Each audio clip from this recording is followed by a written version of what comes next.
morning, girls. How are you?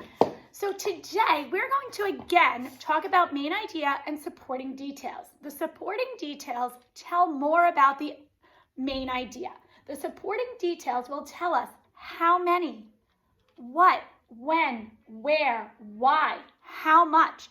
They're going to tell us more information. They make the story more interesting. So today we're going to meet Rebecca Estelle in the story Too Many Pumpkins. The main idea is about how Rebecca Estelle hates pumpkins and changes her thoughts on the pumpkins.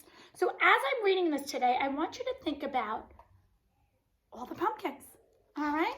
So let's read it, okay?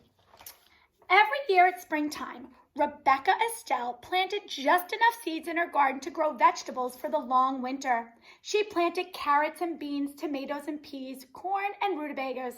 She grew a little bit of everything except pumpkins. Rebecca Estelle hated pumpkins.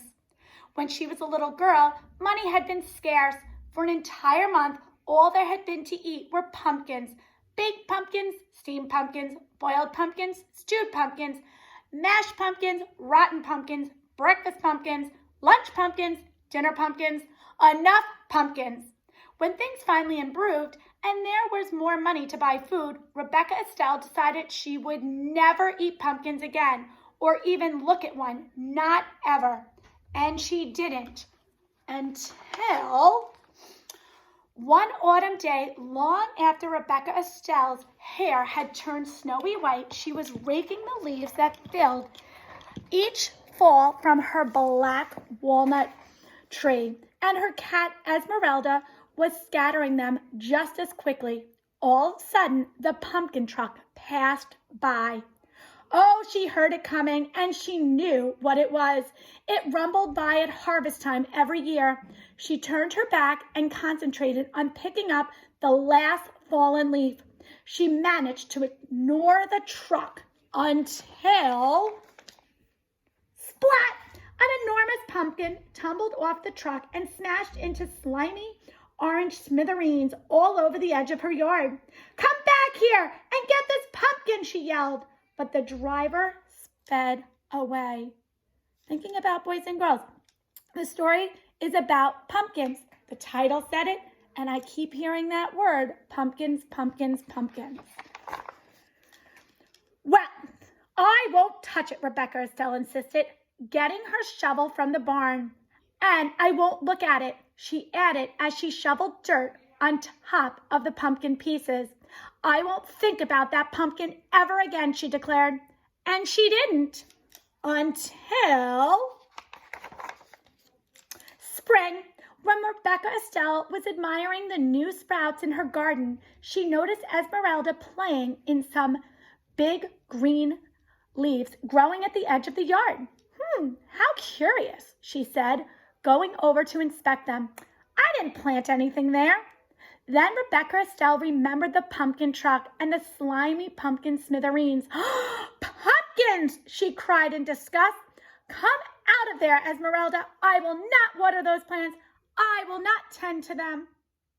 I will ignore them, and they will die." She picked up Esmeralda and stomped inside.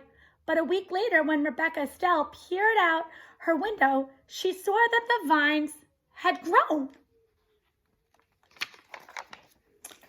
She tramped to the barn, got her garden tools, and went to work on the pumpkin vines. She cut and dug until not one was left growing. "Now there will be no pumpkins," she smiled and went back inside.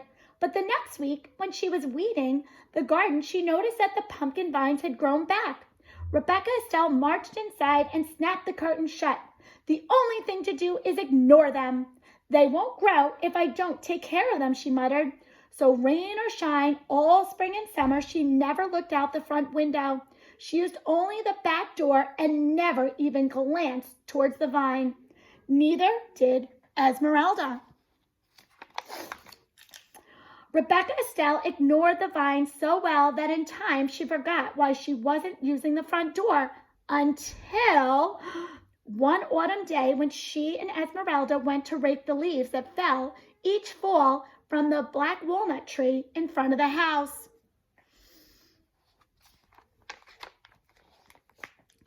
Oh my gosh. Pumpkins, Rebecca Estelle shrieked. Pumpkin vines had twined under the bushes, over the bird baths, through the porch rails, and onto the rocking chair. The entire yard was a sea of plump, round pumpkins.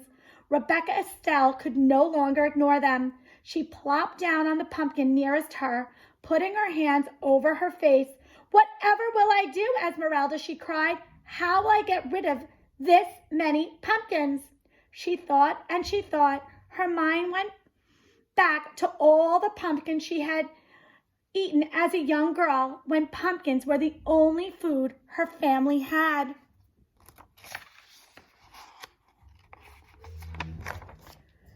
Well, we can't let them stay here, she told Esmeralda. Some people might need these pumpkins, and I suppose there are folks crazy enough to like them. We'll give them away. She marched off to get her wheelbarrow. Rebecca Estelle struggled to lift the first pumpkin, then the second and the third. She huffed and she puffed as she wheeled the loaded wheelbarrow into the lane. I'm too tired to deliver these heavy pumpkins now, Rebecca Estelle grumbled. She mopped her brow with her apron and wondered what to do next. Perhaps if I make them into pies, they will be easier to deliver. Such a nuisance. So she went to work. She scooped the slimy seeds out of the pumpkins and cut away the shells. After she boiled the pumpkin meat, she mixed it with eggs, milk, sugar, flour, cinnamon, nutmeg, and cloves to make rich pies. Then Rebecca Estelle made pumpkin tarts, pumpkin muffins, pumpkin cakes, pumpkin bread, pumpkin pudding, pumpkin cookies, and pumpkin dishes spilled out of every cupboard, drawer, and cubby hole, and the seeds were mound in the corner. Well, that's the first batch, Rebecca Estelle said, dusting her floury hands. Now to deliver them. She put the wheelbarrow outside the kitchen door, then loaded it with pumpkin treats.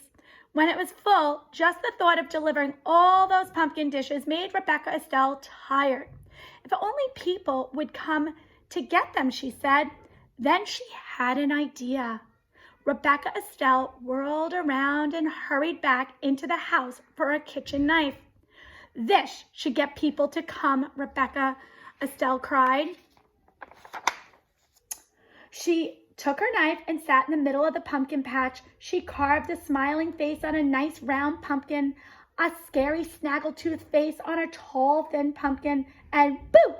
On a short, squat pumpkin. She was so busy carving pumpkins she hardly noticed how dark it was getting. When she could no longer see, she went to the shelf on the back porch and got the stack of candles she kept for emergencies. If this does not get people to come here, we'll have to deliver them all ourselves, she muttered to Esmeralda.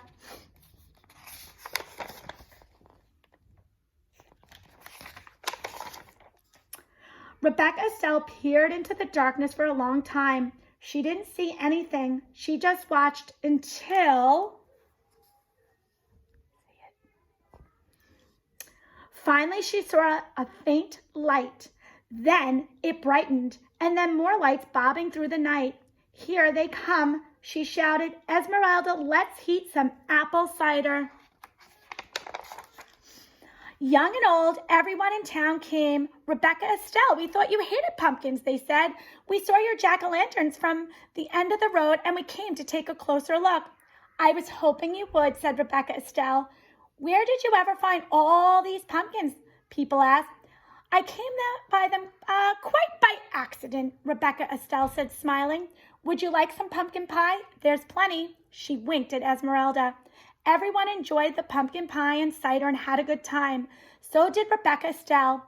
And when they were ready to go home, she made sure each carried a jack-o'-lantern, a bag of seeds for roasting, and a pumpkin treat.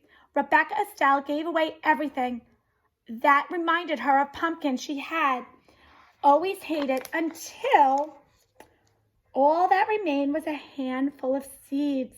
Those she tucked snugly into her pocket, where they would be safe until planting till next spring.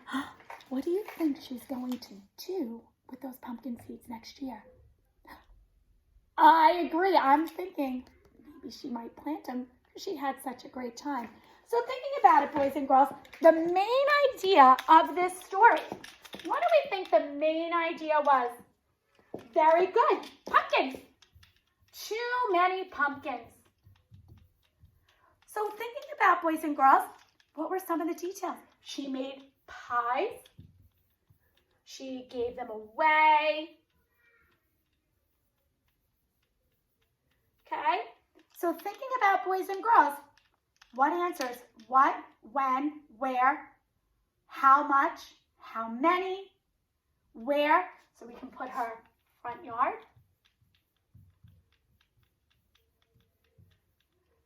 Very good. Where else? What are some of the other details? Okay, she saved a seed.